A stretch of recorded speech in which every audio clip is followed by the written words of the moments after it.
외국에 나갈 때마다, 특히 미국에 갈 때마다 느끼는 것이 하나 있습니다. 그것은 정말 다양한 사람들이 이 땅 가운데 살고 있다라고 하는 것이죠. 비행기를 타거나 거리를 지나가다 보게 되면 너무나 다양한 사람들을 보게 됩니다. 피부색도 다르고요, 몸매도 다르고, 그리고 입고 다니는 옷차림도 너무나 다릅니다. 추운 겨울에도 반바지를 입고 그리고 슬리퍼를 신고 다니는 사람도 있습니다. 수염을 기른 사람도 있고요, 대머리처럼 머리를 완전히 밀고 다니는 사람도 있습니다. 정말 우리가 사는 세상에는 다양한 사람들이 존재하는 것 같습니다. 그런데 이 세상만이 아니라 믿음의 사람들이 생활하고 있는 그 믿음의 사람들의 공동체인 교회 안에도 다양한 사람들이 있다는 거죠. 부자도 있고 가난한 사람도 있습니다. 많이 배운 사람도 있고 또 배우지 못한 사람도 있습니다. 힘과 권력이 있는 사람도 있고 그렇지 않은 사람도 있어요. 또 은사로도 보게 되면 너무 다양하죠. 어떤 사람은 가르침의 은사가 있고 또 어떤 사람은 섬김의 은사가 있습니다. 또 교회 안에는 신앙생활을 아주 오랫동안 한 그런 모태신앙도 있고 이제 신앙생활을 시작한 사람도 있습니다. 그런데 사도 바울이 로마서를 기록할 당시에 그 로마 교회에도 보게 되면 믿음이 강한 자가 있었고 믿음이 약한 자가 있었다는 거예요. 그래서 오늘 본문 1절을 보게 되면 믿음이 강한 자와 믿음이 약한 자에 대한 얘기를 하고 있습니다. 우리 본문 1절의 말씀을 읽겠습니다. 다 같이요. 믿음이 강한 우리는 마땅히 믿음이 약한 자의 약점을 담당하고 자기를 기쁘게 하지 아니할 것이라. 네. 1절에 보니까 믿음이 강한 우리가 나오고 믿음이 연약한 자가 나오죠. 근데 로마 교회만이 아니라 지금 우리가 섬기고 있는 믿음의 공동체인 우리의 교회 안에도 보게 되면 정말 믿음이 강한 자가 있고요, 그리고 믿음이 약한 자가 있습니다. 믿음이 강한 자만으로 구성된 교회는 이 지구상에 없습니다. 아무리 건강한 교회라고 할지라도 반드시 그 교회 안에는 믿음이 강한 자가 있고 믿음이 약한 자가 있습니다. 그렇다면 당신은 어떤 사람입니까? 여러분은 믿음이 강한 자입니까? 아니면 믿음이 약한 자입니까? 아니, 여러분은 어떤 사람을 믿음이 강한 자라고 생각을 하십니까? 많은 사람들은요, 오랫동안 신앙생활을 하고 은사가 많고 기도 생활을 많이 하는 사람을 믿음이 강한 자라고 생각하는 경향이 있습니다. 여러분도 그렇게 생각하십니까? 그런데 오늘 본문을 보게 되면 사도 바울은 믿음이 강한 자를 그렇게 정의하지 않습니다. 자, 오늘 본문 1절을 다시 한번 읽겠습니다. 다 같이요. 믿음이 강한 우리는 마땅히 믿음이 약한 자의 약점을 담당하고, 그러니까 누가 믿음이 강한 자라고 말하고 있어요? 믿음이 약한 자의 약점을 담당해 주는 사람입니다. 그 사람이 바로 믿음이 강한 자라는 거죠. 그럼 반대로 믿음이 약한 자는 어떤 사람일까요? 믿음이 약한 자는요, 진리에 대한 확신이 없어서 흔들리는 자를 말합니다. 분명히 예수를 믿고 구원을 받아서 하나님의 사람으로 공동체 안에서 신앙생활을 하고 있지만 이 진리에 대한 확신, 복음에 대한 확신이 없어서 쉽게 흔들리는 사람을 믿음이 약한 자라고 말하는 거죠. 자, 그러므로 바울이 본문에서 말하고 있는 이 믿음이 강한 자와 믿음이 약한 자가 누구인지를 알려면 먼저 이 편지의 수신자인 로마 교회가 가지고 있었던 문제를 보면 알 수가 있습니다. 왜냐하면 지금 사도 바울이 로마 교회가 당면한 이 문제를 가지고 믿음이 강한 자와 믿음이 약한 자를 설명하고 있기 때문이에요. 사도 바울이 이 편지를 쓸 때 로마 교회는 여러 문제로 인해서 심각한 갈등을 겪고 있었습니다. 특히 로마 교회는요, 유대인으로서 예수님을 영접하여 신자가 된 사람들이 있어요. 유대계 그리스도인. 이방인으로서 예수 그리스도를 영접하여 그리스도인이 된 이방인 그리스도인들이 있었습니다. 그런데 이 유대계 그리스도인들과 이방인 그리스도인들 간에는 항상 심각한 갈등이 있었습니다. 그런데요, 그보다도 심각한 갈등이 있었습니다. 그게 뭐냐 그러면 두 가지인데, 첫째는 우상의 제물을 먹는 문제로 인한 갈등이었습니다. 자, 로마서 14장 2절의 말씀을 우리 한번 읽겠습니다. 다 같이요. 어떤 사람은 모든 것을 먹을 만한 믿음이 있고 믿음이 연약한 자는 채소만 먹느니라. 이 로마 교회 안에는요, 우상에게 바쳐진 제물을 먹는, 다시 말하면 고기를 먹는 문제로 인해서 서로 간에 갈등하면서 서로를 정죄하고 있었습니다. 자, 여기 나오는 어떤 사람은 믿음이 강한 자를 말합니다. 그러니까 믿음이 강한 자는요, 어떤 음식이든지 가리지 않고 자유롭게 먹었다는 거죠. 하지만 믿음이 연약한 자는요, 고기를 먹지 않고 채소를 먹었다는 거예요. 또 하나의 문제는 특정한 날, 그 절기로 인한 갈등이 있었어요. 자, 로마서 14장 5절의 말씀을 읽겠습니다. 다 같이요. 어떤 사람은 이 날을 전날보다 낮게 여기고 어떤 사람은 모든 날을 같게 여기나니 각각 자기 마음으로 확정할지니라. 무슨 얘기냐 그러면요, 자, 어떤 성도들은요, 우리가 예수를 믿음으로 구원을 받았지만 그래도 구약에 나오는 절기를 지켜야 되는 거 아니냐, 이렇게 주장하는 사람들이 있었어요. 또 반면에 어떤 사람들은 무슨 소리 하는 거냐, 아니 우리가 율법으로부터 자유함을 얻었다면 우리의 모든 날이 중요한 것이지 왜 특별한 날을 지켜야 되느냐, 율법에 속한 사람처럼. 그러면서 이 특정한 날, 절기를 지켜야 되느냐 말아야 되느냐, 이 문제를 가지고 심각한 논쟁을 벌이고 있었습니다. 그러니까 당시 로마 교회는요, 고기를 먹는 문제와 그리고 특정한 날, 이 절기를 지키는 문제로 인해서 서로 간에 심각한 갈등을 하고 있었고 또 서로를 정죄하고 있었습니다. 여러분, 지금 우리 입장에서 보게 되면 굉장히 유치한 얘기잖아요. 그죠? 고기를 먹고 안 먹고의 문제, 절기를 지키느냐 지키지 않느냐의 문제는 새 언약의 백성은 우리 입장에서 보게 되면 정말 유치한 거예요. 그렇지만 그 당시의 로마 교회 성도들 입장에서 보게 되면 이 문제가 굉장히 심각한 문제였다는 것입니다. 그런데 바울은 이런 문제로 인해서 서로 갈등하고 서로 비판하고 정죄하고 있는 그들에게 이렇게 말하죠. 로마서 14장 3절의 말씀을 읽겠습니다. 다 같이요. 먹는 자는 먹지 않는 자를 업신여기지 말고 먹지 않는 자는 먹는 자를 비판하지 말라. 예? 이 먹는 문제 가지고 이거 가지고 비판하거나 업신여기지 말라는 거예요. 예? 먹는 자는 먹지 않는 자를 업신여기지 말고 또 먹지 않는 자는 먹는 자를 비판하지 말라는 거예요.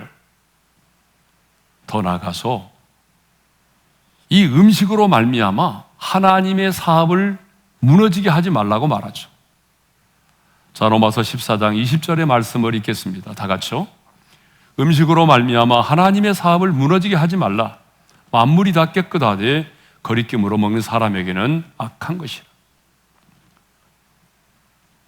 음식물로 인해서 하나님의 사업을 무너지게 하지 말라고 말하죠. 하나님의 사업은 뭘 말하죠? 하나님의 구원의 역사를 말합니다. 사람을 통해서 하나님의 구원의 역사를 이루기 때문에 하나님의 사업이라고 말했어요. 그러니까 이런 먹는 문제 가지고 하나님의 구원의 역사가 무너지지 않도록 하라는 것입니다. 무슨 말이죠? 그리스도 안에서 주어진 그 자유를 향유한다고 하는 명분으로 믿음이 연약한 자들을 실족시키지 말라는 거예요.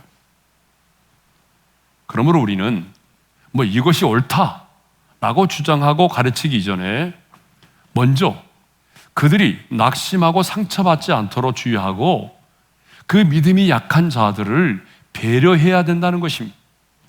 사도 바울이 그렇게 살았어요. 예? 고린도전서 8장 13절의 말씀을 읽어볼까요? 다 같이요. 그러므로 만일 음식이 내 형제를 실족하게 한다면 나는 영원히 고기를 먹지 아니하여 내 형제를 실족하지 않게 하리라. 여러분, 바울이 얼마나 성숙한 사람입니까? 예? 바울은 복음 안에서 자유가 무엇인지를 알고 있었던 사람이에요. 그렇지만 얘가 이 음식 때문에 내가 고기를 먹는 문제로 인해서 연약한 지체가 그것을 보고 실족하게 된다면 차라리 나는 고기를 먹지 않겠다는 거예요.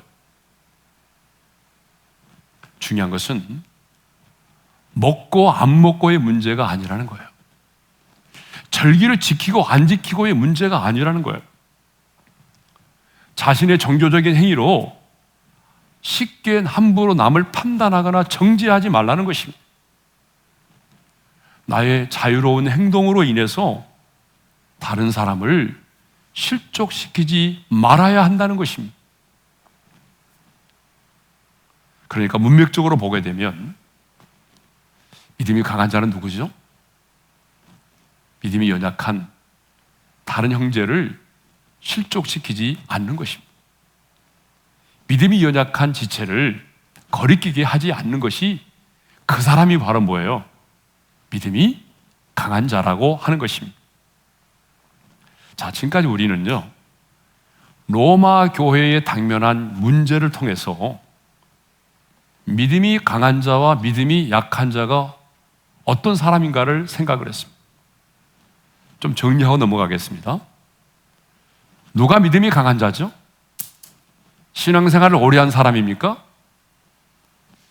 은사가 많은 사람입니까? 아닙니다.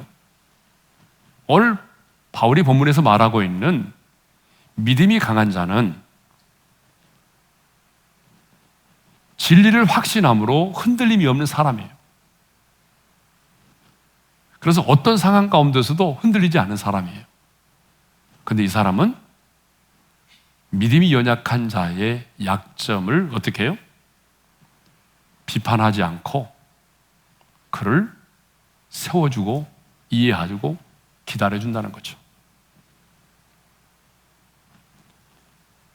진리에 굳게 서서 흔들림이 없는 그런 사람이 바로 믿음이 강한 자라고 하는 거죠.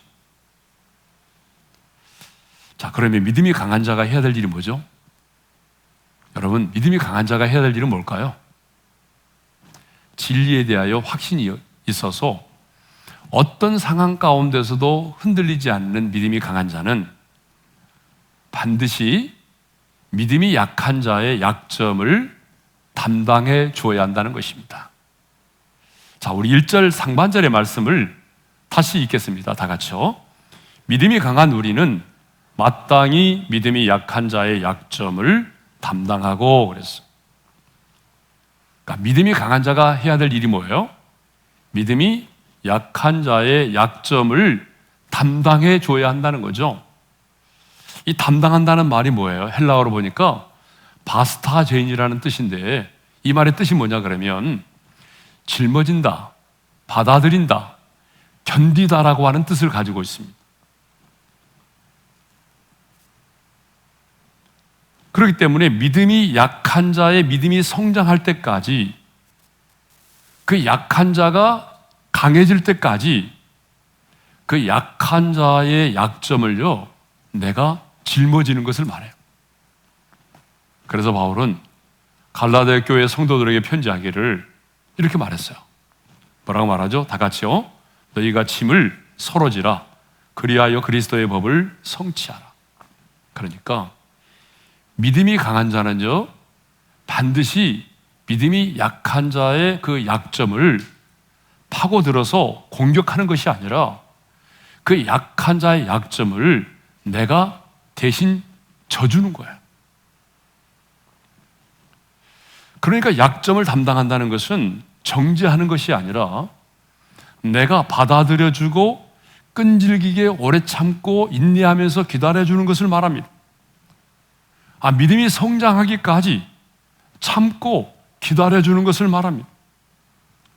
그 연약함으로 인하여 시험을 당하거나 낙심하지 않도록 내가 기도하면서, 내가 배려하면서 도와주는 것을 말하죠.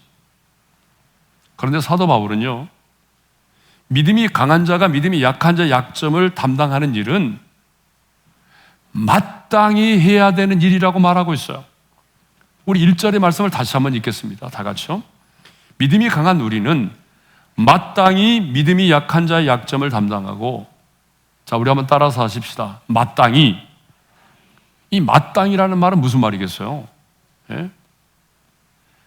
믿음이 강한 자는요, 믿음이 약한 자의 약점을 반드시 담당해야 된다는 거예요.